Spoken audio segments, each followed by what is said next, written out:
Hello Enchanted ones, and thank you for joining me today for a DIY Yule feast. In this video, I will be showing you how to make traditional Yule food and decor, but with a magical twist. The recipes are so simple, fun, and above all, stress-free. But before we begin, if you are new, don't forget to like and subscribe if you'd like to see more videos like this. But for now, relax and keep on watching.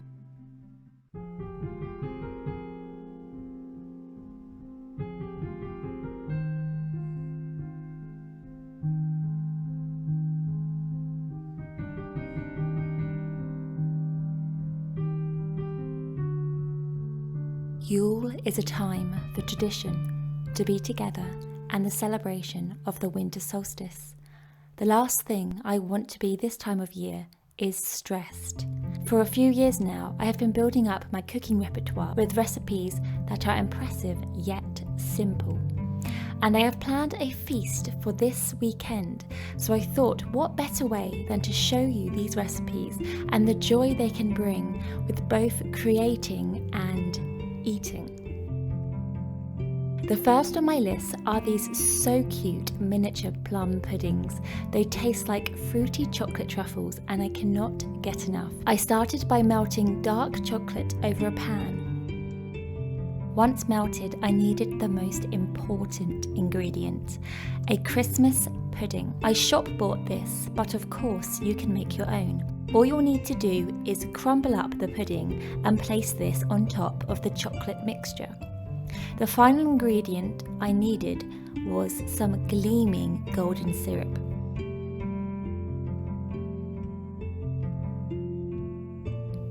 I then stirred all of this together. It is of course tradition to make a wish or hope for the future year as this part commences, but with this recipe, I like to do this in the next step. The next step is very therapeutic indeed, and I love to sit and be cozy whilst I do this. I simply use my hands to roll little truffle-shaped balls with the mixture. It is such an enjoyable process and very calming as it's quite repetitive. Once I had rolled out all the balls, I stashed half of them in the freezer for later on in December, and now I could decorate them. I melted white chocolate and dripped this on top of the puddings, allowing it to drip down. And lastly, I created holly by adding a cut up glace cherry and 2 sliced pistachios. And then my babies were complete. I then started my second sweet item on the menu, something that is extremely traditional during Yule time, a Yule Log. However, what I had in mind this year was a little bit different. My plan was to create a Yule log made of gingerbread and place it within a little forest scene. Why? Well, you see, I have many favourite places within the wood. However, there is a place next to the Everflow River that I seek for refuge and for a great view. Part of a fallen tree I call Nature's Bench, and this was going to be my Yule log. This place has meant so much for me this year, so I thought I'd give back by recreating it. So it was time to get home and get started on the gingerbread. To make the gingerbread, I simply melted butter and then added dark brown muscavado sugar and also the gleaming golden syrup. In another bowl, I mixed the dry ingredients, plain flour, powdered ginger, and bicarbonate of soda. Making a well in the dried ingredients, I then poured the wet in, eventually mixing to form a hard dough. I needed to create 3 different shapes for my gingerbread scene, the first being the base of the structure. As the bench is next to the river, I wanted to recreate this, so I rolled out gingerbread to fit the base shape and then cut out a winding river shape within. However, not cutting all the way through till the end. The reason being was I wanted this river to have golden waters made out of boiled sweets. So 4 minutes before it was due to come out of the oven, I placed within the hole boiled sweets that I grounded up with a pestle and mortar. I then put it back in the oven for a further 4 minutes until the sweets had beautifully melted to create a glossy water. I also found some good templates of different types of trees online, so printed and cut them out to create varied trees within the scene. And lastly, the log. I found a tall, thin tin in the supermarket that was the right fit for the shape of the log. I then lined this with parchment paper and rolled on the gingerbread. I was so surprised that it actually worked. It wasn't until the next day until I started decorating the gingerbread. It was such an enjoyable process. I got out all of the sweets, the chocolate, the icing and the sprinkles and just went crazy. So please sit back and enjoy the process of what was a truly enjoyable evening.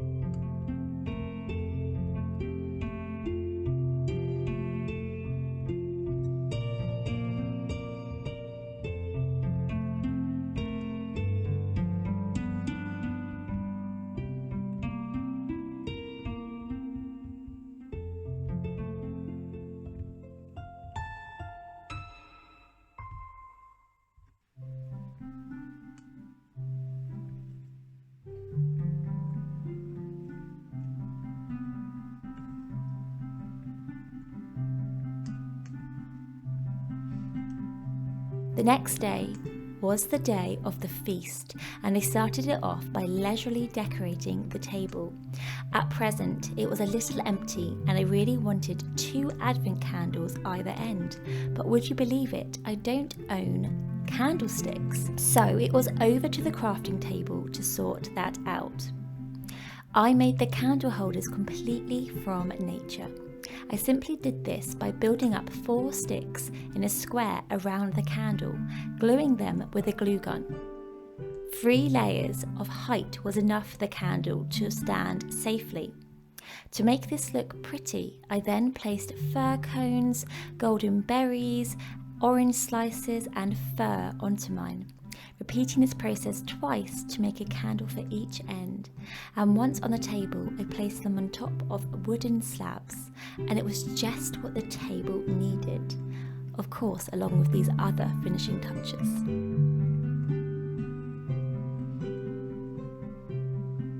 After this, I turned myself into an elven Yule fairy, and it was time for the final savoury part of the feast.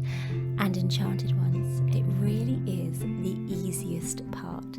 I simply mixed over heat a skinless camembert with white wine, pepper and nutmeg to create a river of melted goodness. I served this with grapes, parma ham, figs and warmed rosemary focaccia. I told you it was simple. And the feast was served.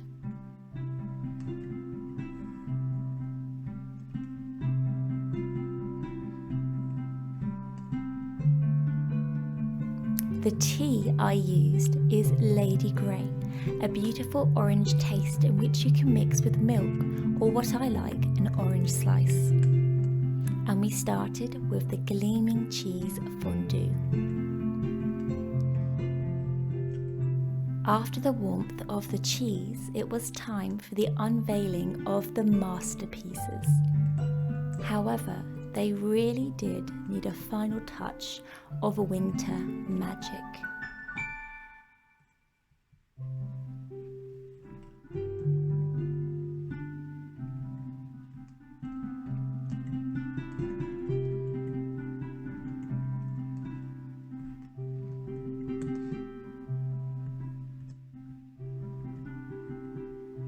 Thank you for watching, Enchanted Ones.